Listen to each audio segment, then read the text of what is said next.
안녕하세요. 도용의 한국어 공부방에 오신 것을 환영합니다. 자, 탄트라 수행법 계속 가겠습니다. 탄트라 비전 28번째 차트, 자유를 찾아서. 자, 어떤 자유인지. 여기는 두 가지 수행법인데요. 그 전체적인 그 맥락을 잠깐 읽어보겠습니다. 만약 무엇을 해야 할지 모른다면 아무것도 하지 않는 것이 제일 좋다. 여기에서 서로 다른 두 가지 방편을 한데 섞지 마라. 먼저 정확히 이해하고 수련을 시작하라. 잘못된 것을 하기는 쉽다. 그러나 그것을 고치기란 너무나 힘들다. 이것이 이제 자유를 찾아서의 개요인데, 이게 무슨 소리인지, 자, 한번 봅시다. 탄트라 비전 28번째 차트, 자유를 찾아서 84번째 수행법이 되겠습니다. 수행법 84. 육체를 향한 집착을 내던져라. 그때 나는 모든 곳에 편재한다는 것을 깨닫는다. 모든 곳에 편재하는 사람은 기뻐한다. 이것이 이제 84번째 수행법인데요. 자, 이제 육체를 이제 집착을 하지 말라 그랬는데, 자, 그게 어떤 것인지 제가 읽어보겠습니다. 그대는 항상 육체를 입고 육체 속에서 수많은 생을 살아왔기 때문에 육체에 대한 뿌리 깊은 집착이 있다. 그것은 자연스러운 현상이다. 죽음과 또 다른 탄생 사이에 하나의 간격이 있지만 그대는 무의식 속에 있었다. 그래서 육체를 벗고 있을 때가 어떤 느낌인지 알지 못한다. 오직 한 가지 현상만 알고 있다. 그것은 언제나 육체 속에 있는 자신만을 안다. 이 상태가 너무 오랫동안 지속되어서 자신이 육체와 다른 것이라는 사실을 까맣게 잊어버렸다. 자신이 육체라는 동일시가 바로 집착이다. 그러나 자신이 육체가 아니라고, 영원이며 진화라고 생각한 적도 있었을 것이다. 하지만 그것은 알미 아니고 단지 듣고 읽고 믿은 것뿐이다. 어떤 체험 없이 말이다. 우선 자신이 육체와 다른 그 무엇이라는 것을 알지 못했다는 점을 깨달아라. 마음은 타인의 지식에 의해서 다듬어진다. 그대가 수집한 정보의 일부다.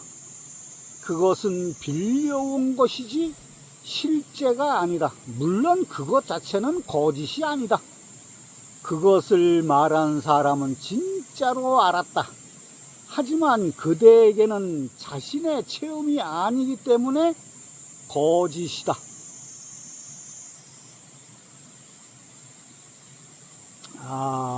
다른 사람에게는 진리일 수 있지만 그대에게는 아니다.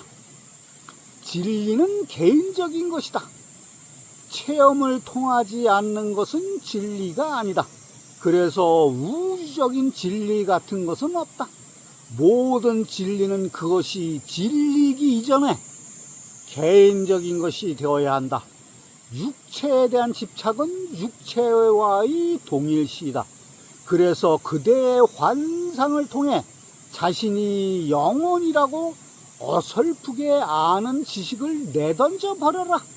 실체는 무척 고통스럽다. 우리가 실체를 감추고 있는 것도 바로 그 때문이다. 그대는 자신을 영혼이라고 생각하고 모든 좋은 것은 자신의 영혼에 돌리고 싶어하는 것은 육체에 속한 것으로 돌린다. 그대는 하나의 구분을 만들었다. 이 구분으로 집착이 무엇인지 알 수 없게 만들었다. 어떤 것이 병이라고 판명이 날 때만 그것을 버릴 수 있다. 만약 집에 불이 났다면 누구에게 어떻게 해야 될지 묻지 않는다.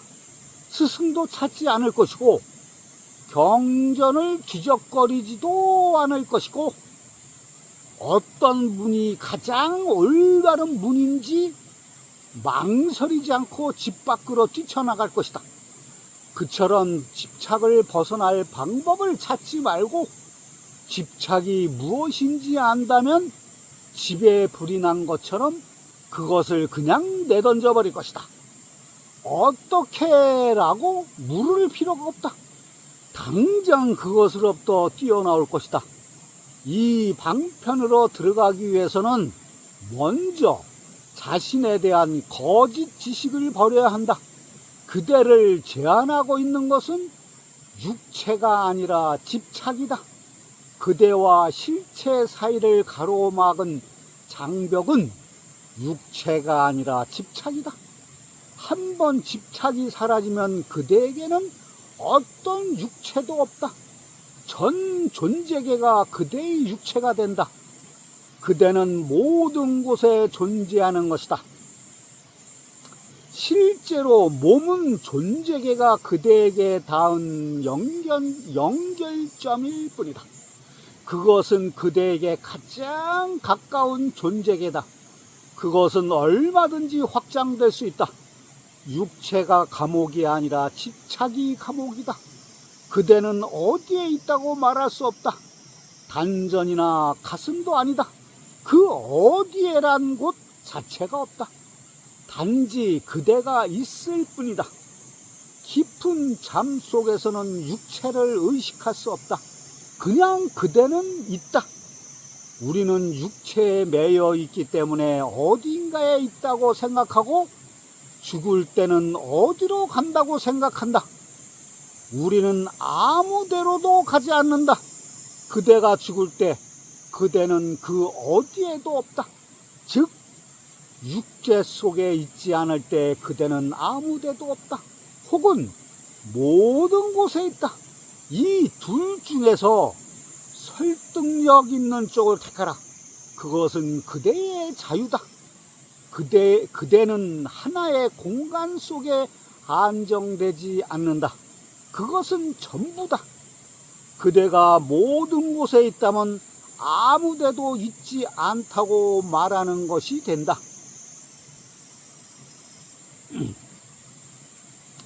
이 두 말은 단지 긍정과 부정의 방법의 차이일 뿐 같은 뜻이다. 그러면 바다와 같은 느낌을 갖게 된다. 그대는 하늘과 같다. 모든 것을 담는다. 그때만이 자유로울 수 있다. 자유가 곧 행복이고 기쁨이다. 그것은 결과가 아니라 일어나는 상태다. 그것은 사랑할 때도 일어난다. 사랑에 빠질 때 육체에 대한 집착을 버리기 때문이다. 즉 다른 사람의 몸도 그대의 몸이 되었기 때문이다. 이제 상대방 속으로 들어갈 수 있고 상대방도 그대 속으로 들어올 수 있다. 그대는 이전보다 확대된 것이다. 존재가 더 커진 것이다. 새로운 영역에 도달할 수 있게 된 것이다. 존재계 전체와 사랑에 빠질 수 있다면 그대는 더 이상 육체가 되지 않을 것이다. 육체가 사라진 순간에 그대는 단지 의식이 된다. 그때 쾌락이 아닌 기쁨이 다가온다. 그것은 또한 일상 속에서도 우연하게 일어난다. 운동에 전념할 때, 어린 아이의 웃음을 볼 때, 아름다운 광경을 볼 때, 음악을 들을 때 갑자기 중력이 사라진다. 그대는 음악으로 가득 차게 되고 음악과 하나가 된다. 거기에는 음악을 듣는 자가 없다. 듣는 자와 들리는 대상이 하나가 되었다. 자신의 육체를 잊어버렸다. 거기에는 오직 음악만 존재한다. 그대는 존재하지 않는다. 그대는 확장되었다. 이제 한계가 없다. 그것은 육체가 사라지는 것이 아니다. 육체는 그대로 남아있다. 집착이 사라지는 것이다. 육체는 거기에 있지만 내던져졌다. 그대의 의식이, 주의력이 몸 밖으로 나가 있다. 그래서 주의력이 아무데도 쏠리지 않은 상태 속에 있는 것이 바로 명상의 전 과정이다. 거기에는 주의를 끌만한 어떤 대상도 없다. 대상이 없을 때 육체도 없다. 그대의 주의력이 육체를 만들어낸다. 주의력이 곧 그대의 육체다. 주의력이 아무데도 없다면 그대는 아무데도 없다. 혹은 모든 곳에 편재한다. 그때 그대가 곧 기쁨이 된다. 이것이 이제 오쇼가 설명하는 부분인데요. 아주 이건 중요한 의미를 갖고 있습니다. 여태까지 그 수행법이 무지 많았잖아요. 어디 집중하는 거, 촛불에 집중하던 거나 어느 점에 집중하던 거나 뭐 발끝에 집중을 한다거나 뭐 발끝서부터 불이 막 타오른다고 한 거, 그건 집중해라는 얘기야. 발끝에 집중하고 또 뭐 자연에 집중하고 꽃잎에 집중, 어느 집중해라는 거, 그거의 이 결정판이야. 이게 결정판. 그 모든 것의 결정판이거든 이게. 에? 그러니까 여기서 이제 몇 가지 중요한 얘기가 나왔는데 뭐 다 설명드릴 수는 없고, 자기를 육체 자신이라고 생각하든지 아무것도 없다고 생각하든지 둘 중에 하나 선택해라 그랬잖아요. 근데 저는 육체라고 저는 끊임없이 제가 강조했던 부분이 육체를 중요시 여긴다 그랬잖아요. 정신보다 육체가 우선이라고, 전제 조건이 육체라고 그랬잖아요. 그거는 육체를 정신보다 중요시 한다는 거지, 그게 집착을 한다는 건 아니거든요. 여기서 집착하지 말라 그랬잖아요. 그거 잘 오해하지 마시고, 그걸 잘 생각을 해보세요. 육체가 그만큼 중요시 여긴다는 거는 집착을 한다는 게 아니에요, 이거는. 아주 이게 여태까지 수행 방법의 그 결정판입니다, 이게. 잘 생각해 보세요. 자, 이제 거의 이제 이게, 112가지 수행법 중에서 이제 85번째 수행법이 들어가는데, 거의 이제 뒷부분으로 나가는 거예요. 그러니까, 지금부터 어느 정도 결론 부분에 이제 도달하는 것 같아요, 보니까. 이게 결정판이야. 여태까지 쭉 해왔던 수행 방법의 결정판이야, 이게. 자, 생각해 보세요. 이건 탄트라 수행법은 다른 거 없어요. 생각만 하면 돼. 상상만 하면 되고, 내가 점점 커진다, 우주 속으로 간다, 막 이런 수행법 자체도 전부 다 똑같은 거예요.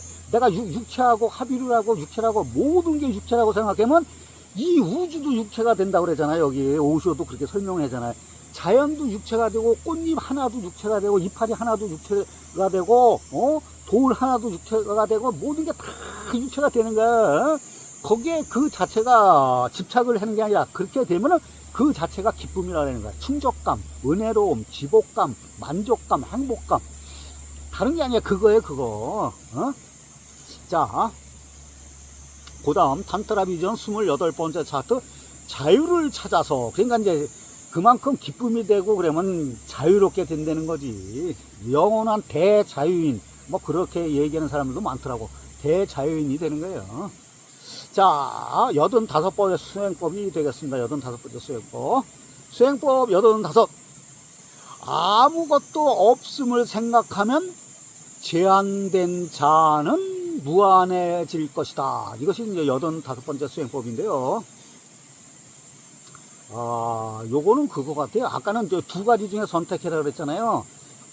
여기는 아무것도 없음을 아무것도 없음을 생각하든지, 모든 것이 육체라고 생각했는지 두 중에 하나 선택을 했잖아요. 근데 저는 이제 육체라고 생각하는 걸 선택했는데, 요 85번째 수행법은 첫 번째 거를 선택한 것 같아요. 아무것도 없음을 생각하는 거. 자, 그것이 이제 진짜 그건지 한번 제가 읽어보겠습니다. 생각이 한계를 준다.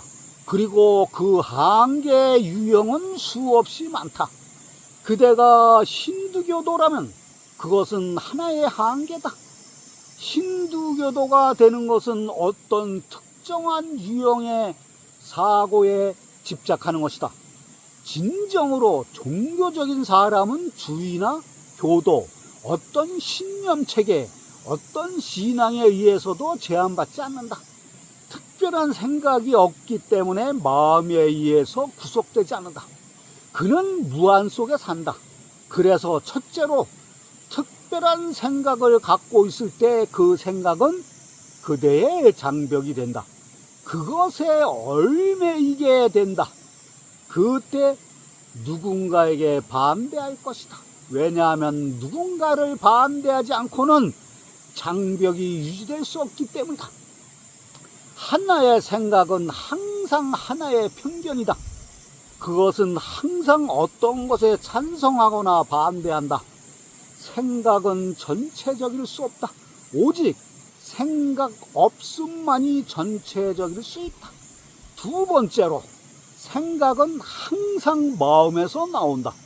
그것은 언제나 마음의 산물이며 그대의 태도며 관점이며 편견이며 반응이며 공식이며 개념이며 철학이다. 그대의 모든 것이 될 수 있다. 그러나 그것은 그대의 존재가 아니다. 존재에 관한 그 무엇은 될 수 있지만 존재 자체는 될 수 없다. 꽃이 있으면 아름답다거나 성스럽다거나 추하다거나 뭔가를 말할 수 있다. 그것이 바로 생각이다. 그러나 무슨 말을 하든지 그것이 꽃 자체는 아니다. 꽃은 그대의 생각과 관계없이 존재한다. 또한 꽃은 그대의 생각을 필요로 하지 않는다. 그것은 그저 존재한다. 꽃에 대해서 생각할 때마다 그대와 꽃 사이에 장벽을 쌓는 것이다. 생각을 떨쳐버려라. 그때 자신을 꽃 속으로 들어가게 할 수 있다.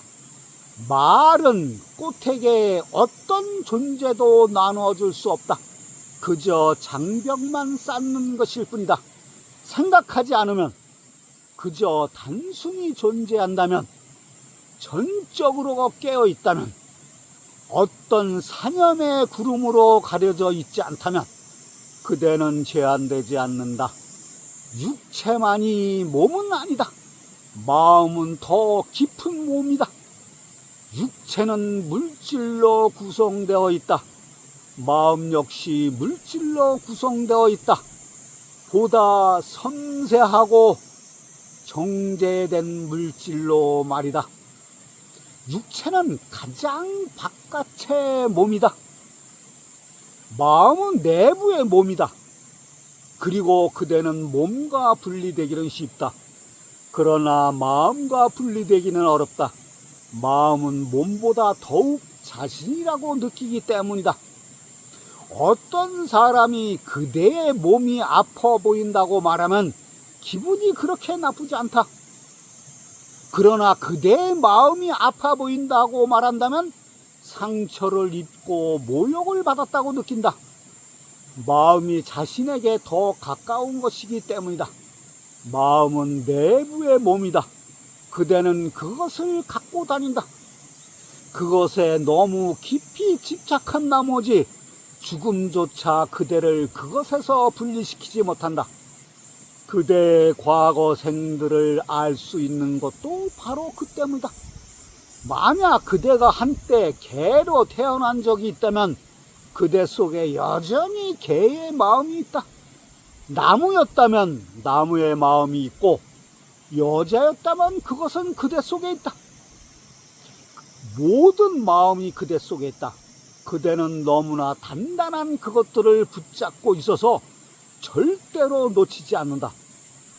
사람이 죽으면 외부의 몸은 해체된다. 그러나 내부의 몸은 그대로 남는다. 그것은 너무나 정제된 물질이기 때문에, 에너지의 진동이기 때문에 쉽사리 해체되지 않는다. 그리고 그대가 갖고 다니는 생각의 유형은, 그대가 갖고 다니는 생각의 유형에 따라서 새로운 몸으로 들어간다. 마음의 청사진이 다시 외부의 형태로 나타나는 것이다. 첫 번째 방편은 몸에 대한 집착을 던져버리라고 말한다. 그리고 이 두 번째 방편은 마음, 즉 내면의 몸에 대한 집착을 버리라고 말한다. 죽음조차 그대에게서 분리시킬 수 없는 마음을 말이다. 오직 명상만이 그것을 그대에게서 분리시킬 수 있다. 그래서 사람들은 명상을 하기가 두렵다고 계속 말한다.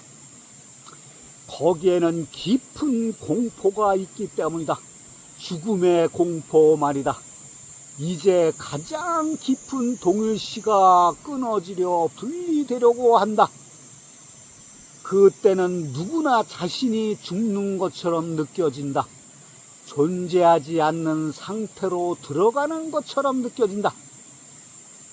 깊은 시면이 입을 열고 무한한 허공이 펼쳐진다. 두려워하는 사람은 다시 되돌아가서 육체에 집착한다. 땅이 갈라지고 깊은 무의 절벽이 그를 삼키려 한다고 느끼기 때문이다. 그래서 항상 사람들이 시도는 하지만 그 시도는 매우 비상적인 것이다. 그들은 더 깊이 들어가면 자신이 존재하지 않는다는 것을 무의식적으로 알고 있다.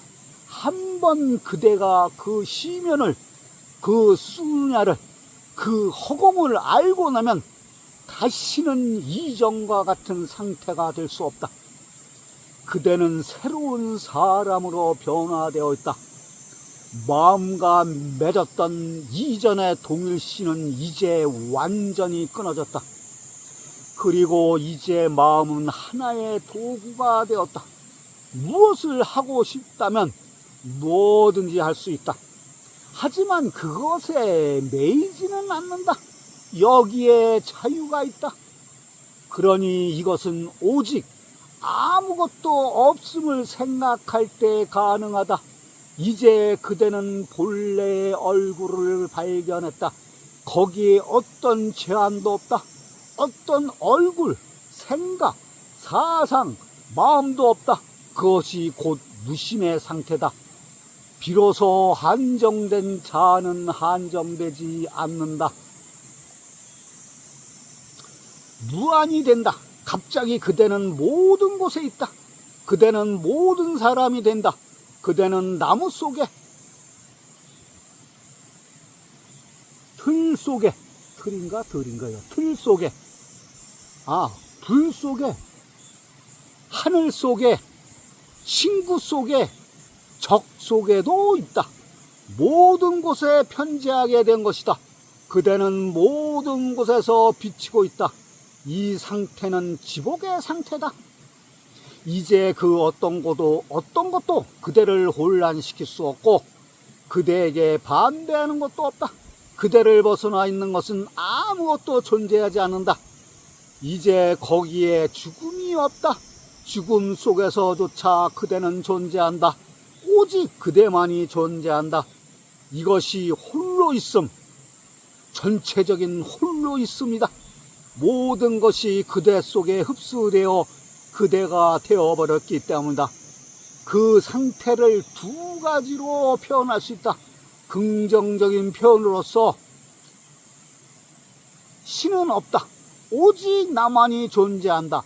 혹은 내가 바로 신이다. 신성이다. 전체다. 모든 것이 내 속에 있다. 모든 강들은 나의 바다에 들어와서 하나가 된다. 나와 다른 것은 어떤 것도 존재하지 않는다. 그리고 부정적인 표현으로는 나는 더 이상 존재하지 않는다. 아무것도 존재하지 않는다. 이 둘 다 진리다. 모든 것이 내 속에 들어올 때 나라고 부를 만한 것이 없다. 모든 것이 그대가 되든지 혹은 그대가 모든 것 속으로 녹아들어 더 이상 존재하지 않는 것이 된다. 그대가 무엇을 표현하든지 그것이 옳다면 그 반대 표현도 옳은 것이다. 모든 표현이 부분적인 것이기 때문이다. 그것은 상호 보충적인 것이다. 브라흐마라. 이거 햇빛이 있어서 잘 안 보이네. 브라흐마라라고 말하든지 니르바나라고 말하든지, 여기서 브라흐마라는 이제 전체를 말한다고 그러고요. 니르바나는 이제 무 상태를 말한다고 그래요. 얘가 브라흐마라라고 말하든지 니르바나라고 말하든지 같은 것이다. 그 둘은 같은 경험을 표현한 말이다. 그 경험은 바로 아무것도 없는 것을 생각하는 것이다. 사고작용은 관계도 다리도 교류도 아니다. 그것은 하나의 장벽이다. 말도 마찬가지다. 그러나 누군가와 침묵 속에 있다면 그와 관계를 맺는 것이다. 침묵 속으로 깊이 들어가면 마음에는 어떤 생각도 없다. 그리고 두 마음이 전적으로 침묵하게 될 때 그대와 그는 하나가 된다. 제로, 영 하나에 영 하나를 더해도 2가 될 수 없다. 그냥 0일 뿐이다. 그것에 어떤 것도 덧붙일 수도 떼어낼 수도 없다. 하나의 영은 전체다. 전체로서의 하나다. 그대가 존재계와 침묵할 때 그것과 하나가 된다. 이 방편은 존재계와 침묵하라고 말한다. 그때 신이 무엇인지 알게 될 것이다. 그대는 존재계와 한 가지 방식의 대화만을 할 수 있다. 그것은 바로 침묵의 대화다. 예를 들어 바위에 손을 대고 침묵해보라. 거기에 합일이 일어날 것이다. 그대는 바위 속으로 깊이 들어가게 되고 바위는 그대 속으로 깊이 들어온다. 하지만 거기에는 어떤 언어도 사용할 수 없다. 바위는 어떤 언어도 알지 못한다. 언어를 사용한다면 바위와 관계를 맺을 수 없다. 사랑은 침묵의 꽃이다. 오직 침묵 속에서만 피어난다. 그것은 하나됨 속에서만 피기 때문이다. 우리에게 기도란 단지 신과 제잘거리는 것일 뿐이다. 우리는 너무나 조건을 많이 걸고 다닌다. 그래서 교회나 사원에 가서도 끊임없이 제잘거린다. 신은 존재계는 우리의 언어를 이해할 수 없다. 존재계는 오직 하나의 언어만을 이해한다. 그것은 바로 침묵이다. 산스크리트어도 아니고 영어도 힌두어도 아니다. 침묵은 우주적이다. 그것은 어떤 특정한 누구에게 속한 것이 아니다. 만약 침묵의 언어를 알면 그 무엇과도 관계를 맺을 수 없다. 바위도 침묵하고 나무도 침묵하며 하늘도 침묵하기 때문이다. 그것은 인간만큼이나 실존하는 것이다. 모든 것은 침묵이 무엇인지 안다. 모든 것은 침묵 속에 존재한다. 명상은 침묵을 의미한다. 수용적이며 사랑하지만 사고작용은 전혀 아니다. 생각 속에 갇혀있는 한 불행 속에 있게 된 생각 속에 갇혀있는 한 불행 속에 있게 될 것이다. 갇혀있지 않으면 생각을 초월해 있으면 깨어 있으면 생각의 구름에 가려져 있지 않으면 기쁠 것이다. 그대는 지복을 느낄 것이다. 즐기고 사랑하는 삶은 죽음에 이르는 문턱이며 길일 뿐 더 이상 아무것도 아니다. 죽음을 감추고 있는 이 삶은 그저 죽음의 일부분일 뿐이다. 그대의 삶은 죽음이 그 유일한 열매라고 할 때 삶에 대해 속고 있는 것이다. 그래서 삶이 죽음이라는 열매를 맺는 이상 죽음은 이미 삶의 씨앗이다. 그래서 죽음을 초월해야 하는 것이다. 죽음은 시작이며 끝이고 삶은 그 사이에 존재하는 환영이다. 붓다는 종말, 즉 죽음에 대한 죽음에 대한 부정적인 게 이제 죽음이에요. 붓다는 종말, 즉 죽음에 대해서 말했고, 탄트라는 시작, 즉 삶, 긍정적인 사랑과 섹스의 육체를 얘기하는 거예요. 탄트라는 시작, 즉 삶에 대해서 말한다. 그대는 시작과 끝을 꿰뚫을 수 있다. 그리고 초월할 수도 있다. 이것이 탄트라의 접근 방식이다.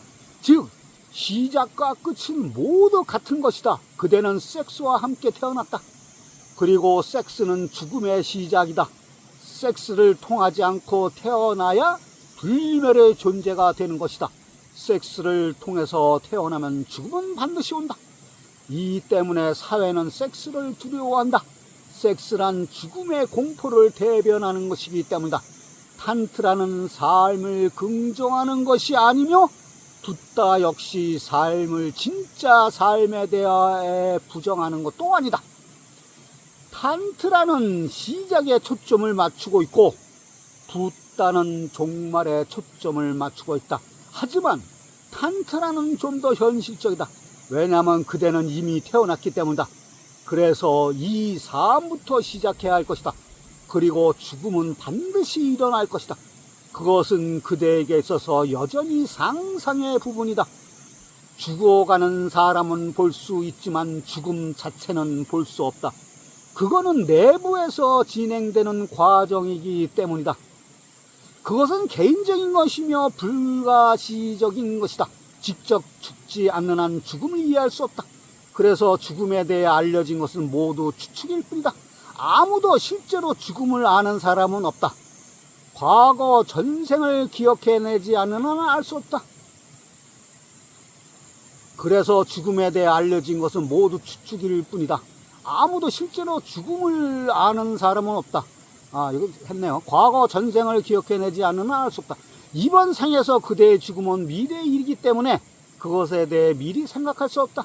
그것은 안개 속에 가려있는 미지의 것이다. 그대가 알 수 있는 것은 다른 사람이 한 말을 빌려오는 것뿐이다.